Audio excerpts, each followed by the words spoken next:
প্রিয় পঞ্চম শ্রেণীর শিক্ষার্থীরা, শিক্ষা সবার জন্য এর পক্ষ থেকে তোমাদেরকে অনেক অনেক অভিনন্দন।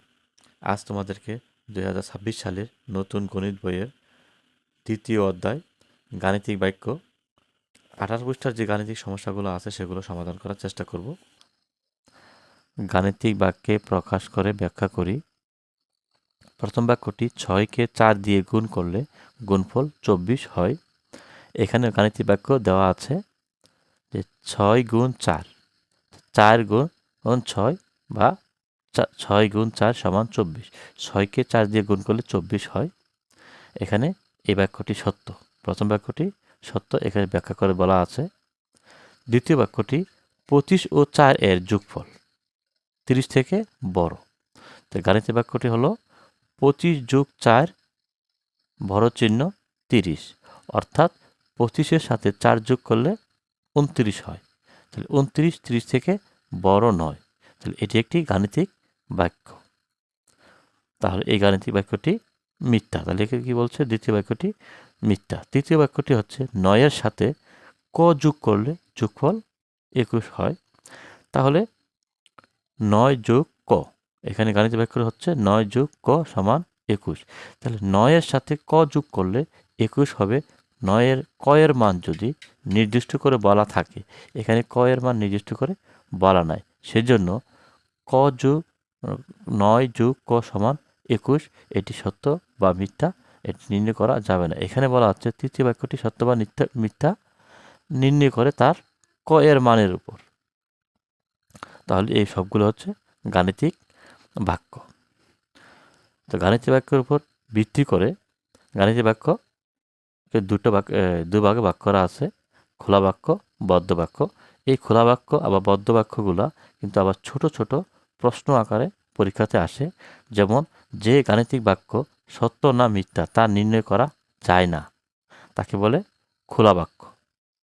তাহলে গাণিতিক বাক্য এখন যে বাক্যটাকে সত্য বা মিথ্যা নির্ণয় করা যায় না, তাহলে এই বাক্যটাকে সত্য বা মিথ্যা নির্ণয় করা যায় না। তাহলে যেমন 9 যোগ ক, এটা হচ্ছে একটি খোলা বাক্য। 9 যোগ ক এটি হচ্ছে একটি খোলা বাক্য।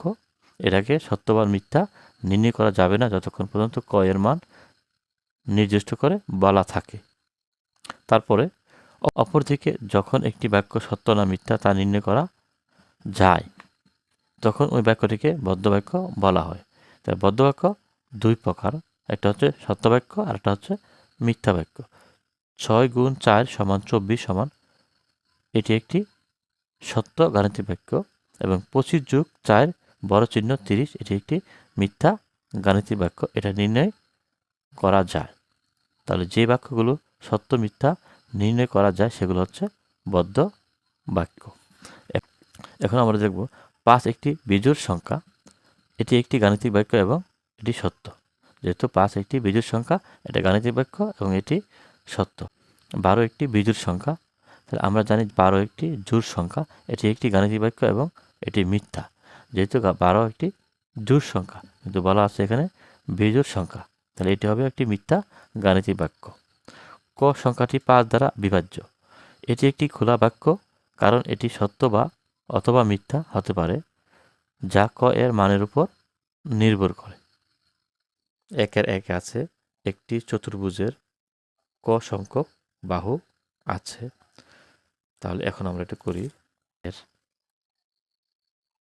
1 একটি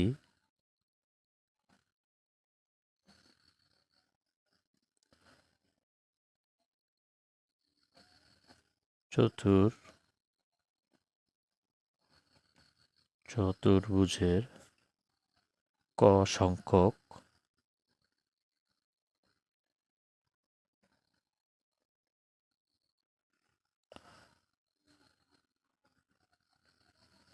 বাহু আছে। একটি চতুর্ভুজের ক সংখ্যক বাহু আছে, সুতরাং ক সমান 4, অর্থাৎ চতুর্ভুজের 4টি বাহু। তাহলে আমরা বলতে পারি একটি চতুর্ভুজে 4টি বাহু আছে, ক সমান 4। এখন দেখি 2 নম্বরে দোকান থেকে 2 নম্বর আছে দোকান থেকে ক টাকার চাল কিনে 500 টাকা দিয়ে 85 টাকা ফেরত পেলাম। অর্থাৎ দোকান থেকে ক টাকা চাল কিনে 500 টাকা দিয়ে 85 টাকা ফেরত পেলাম। তো এর মানটা আমরা বের করি। তো এখানে বলছে আমরা যদি একটু নিচে পড়ি, যদি আমরা প্রথমে আমরা দোকানদারকে টাকা দিলাম, তাহলে এখন আমরা যদি দোকানদারকে 20 টাকা দিই, 20 টাকা দিলাম। এখন দোকানদার থেকে আমরা চাল নিলাম, এখানে বলল কত, তাহলে আমি 15 টাকা চাল নিলাম, 15 টাকা নিলাম, 20 টাকা দিলাম এবং 20 টাকা দিয়ে আমরা 15 টাকার দোকানদারকে 20 টাকা দিয়ে 15 টাকার চাল নিলাম, তাহলে আমরা পাবো কত, 5 টাকা।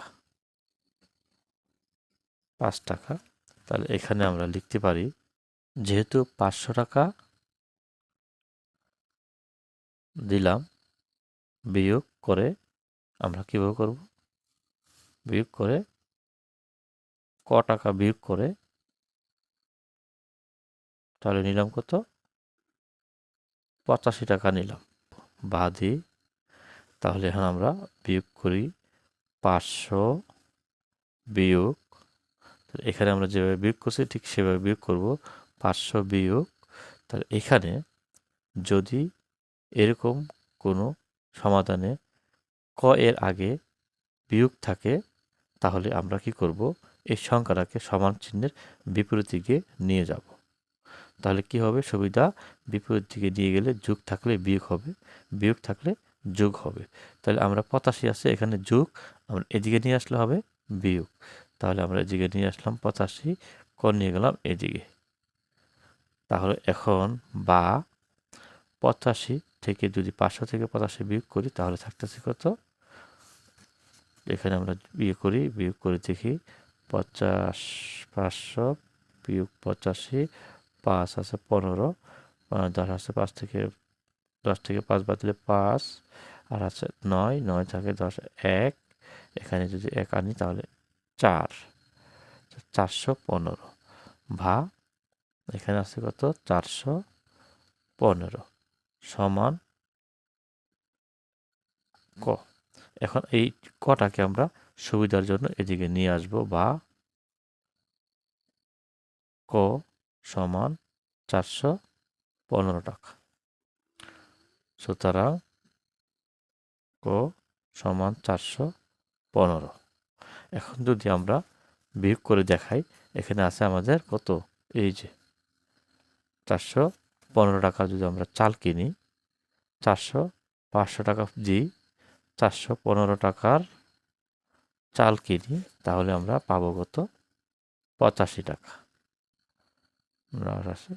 85 টাকা। এই হচ্ছে আমাদের দ্বিতীয় অঙ্কটা সমাধান। এটা আমরা সমাধান করে ফেললাম।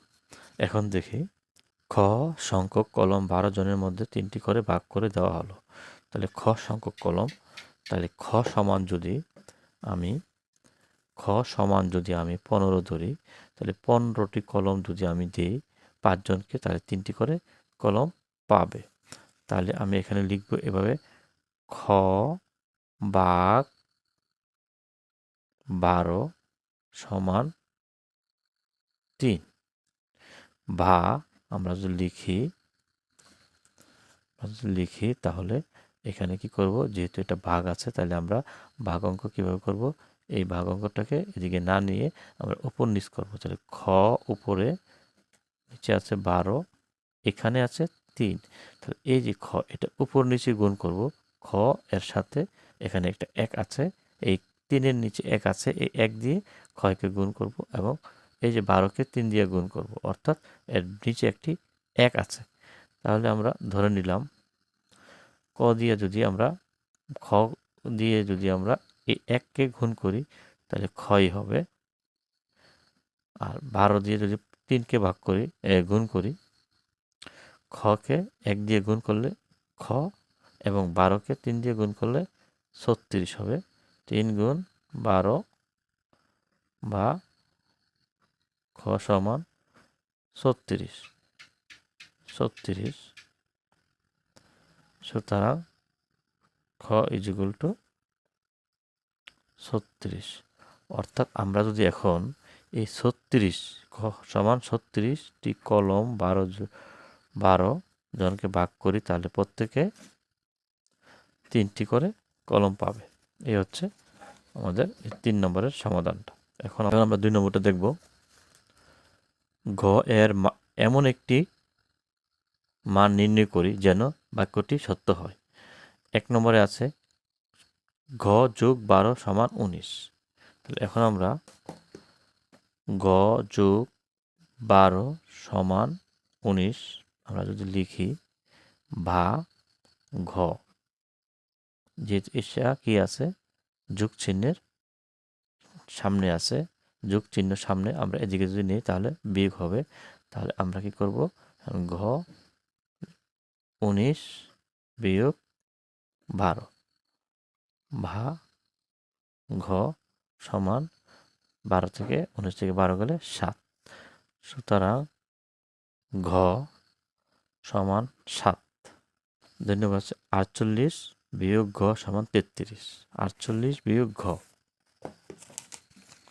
আমরা এবার লিখব 48 বিয়োগ ঘ সমান 33। তাহলে ঘর মান যদি আমরা বাইর করি, যেহেতু আমরা যদি এখানে ঘ আছে, ঘ এর সামনে বিয়োগ চিহ্ন, তাহলে আমরা এই ঘটাকে সমান চিহ্নের বিপরীত দিকে নিয়ে যাব। তাহলে 48, এটা যদি যোগ আছে সামনে আসলে বিয়োগ হবে, এটা বিয়োগ আছে যোগ হবে। বা